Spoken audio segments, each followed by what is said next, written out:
Pernah tak anda terfikir kenapa ya harga minyak kat stesen minyak tu asyik naik turun? Hari ni kita nak bongkar rahsia di sebalik pam petrol ni. Macam mana pula konflik kat negara lain atau keputusan yang dibuat entah kat mana boleh efek harga minyak yang kita isi hari-hari? Sebenarnya kan, jawapan dia tu satu jaringan yang sangat rumit. Ada politik, ada ekonomi, malah ada psikologi manusia. Dan semua ni berkait rapat, lebih daripada yang kita sangka. Okey, untuk kita betul-betul faham pasal harga minyak hari ni, kita kena patah balik ke belakang sikit. Jom kita tengok momen-momen penting dalam sejarah yang pernah gegarkan pasaran minyak dan boleh kata membentuk dunia yang kita tinggal sekarang. Cuba tengok garis masa ni. Ada 4 peristiwa penting kat sini. Daripada embargo minyak sampailah ke Perang Saudara. Ini bukan sekadar nota sejarah tau. Setiap satu ni macam gempa bumi geopolitik yang betul-betul ubah landscape tenaga dunia. Jom kita bedah siasat satu-satu. Semuanya start tahun 1973. Masa tu, sebagai balasan sebab negara barat sokong Israel dalam perang Yom Kippur, negara-negara Arab ni guna senjata minyak diorang. Apa diorang buat? Diorang stop ekspor. Terus harga melambung 70%. Bayangkan panik satu dunia masa tu.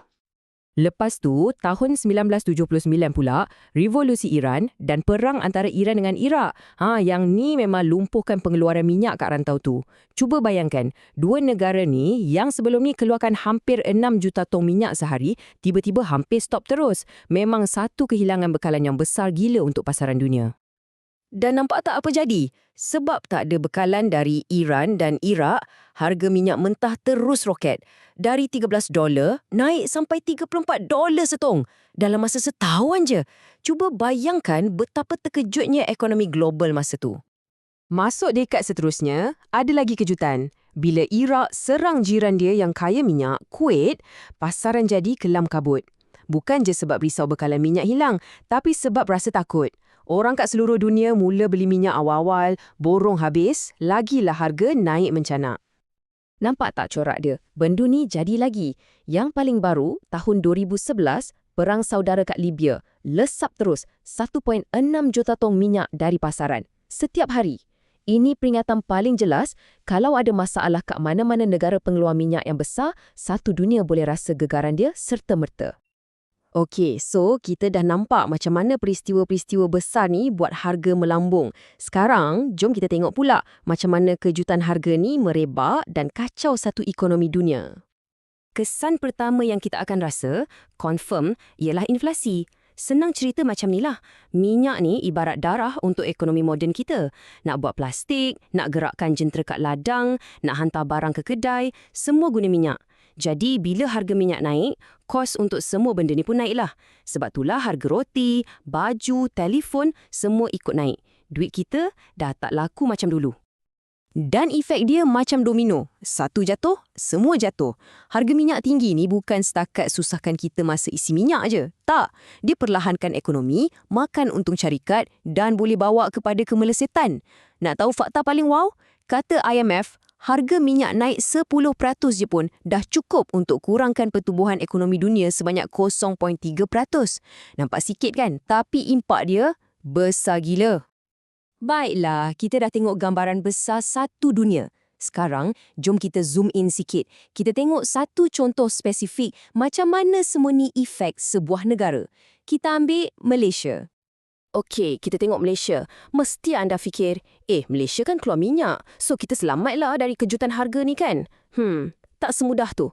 Walaupun kita ada banyak reserve minyak macam dalam peta ni, Malaysia tetap terikat dengan pasaran dunia. Inilah yang peliknya. Walaupun kita negara pengeluar, kita tetap kena tempias dia.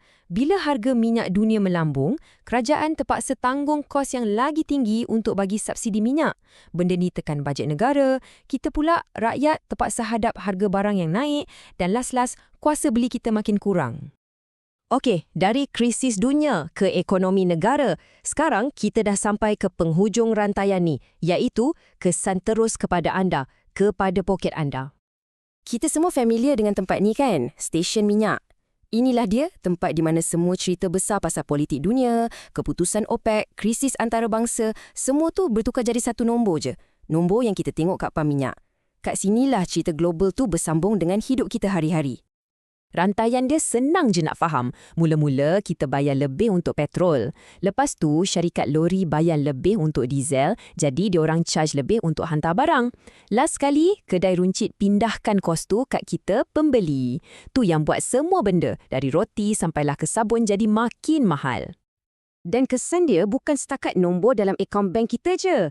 Macam yang petikan ni cakap, tekanan kewangan yang tak henti-henti ni boleh menggugat keharmonian kehidupan. Ini beban emosi yang keluarga kena tanggung. Benda ni efek kita semua secara peribadi. Alright, sebagai penutup, jom kita tengok enjin yang gerakkan semua benda ni. Apa sebenarnya prinsip asas ekonomi yang tentukan harga minyak? Semuanya berbalik kepada dua benda asas ni, penawaran dan permintaan, atau supply and demand. Senang je. Penawaran tu berapa banyak minyak yang ada untuk dijual. Permintaan pula berapa banyak minyak yang orang nak beli. Harga tu akan naik turun ikut mana yang lebih berat, penawaran atau permintaan. Bila kita cakap pasal penawaran, ada satu nama yang selalu orang sebut, OPEC. Organisasi ni gabungan negara-negara pengeksport minyak yang utama. Diorang ni macam pegang kepala paik bekalan minyak dunia. Keputusan diorang lah yang tentukan banyak mana minyak nak dilepaskan ke pasaran. OPEC ni ditubuhkan tahun 1960. Secara rasminya, tujuan diorang nak stabilkan pasaran. Tapi hakikatnya, sebab diorang ni bertindak sebagai satu geng, diorang ada kuasa untuk pulaskan paip tu, sama ada nak bagi perlahan atau laju. Dan tindakan diorang ni lah yang terus efek harga yang kita nampak kat stesen minyak dekat rumah kita tu. Jadi dari embargo minyak tahun 70-an sampailah ke bajet bulanan kita dah nampak kan betapa berkait rapatnya sejarah, ekonomi dan politik dunia ni. Semua ni tinggalkan kita dengan satu soalan besar untuk masa depan.